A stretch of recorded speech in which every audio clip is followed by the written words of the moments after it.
Cepatlah sampai telur tu. Turu lambat. Kan lambat.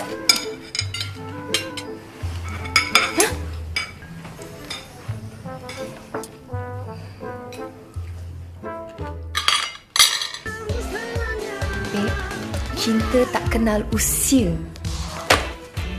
Salahkah aku cakap tadi? Mengata aku kan? Nak pergi mana?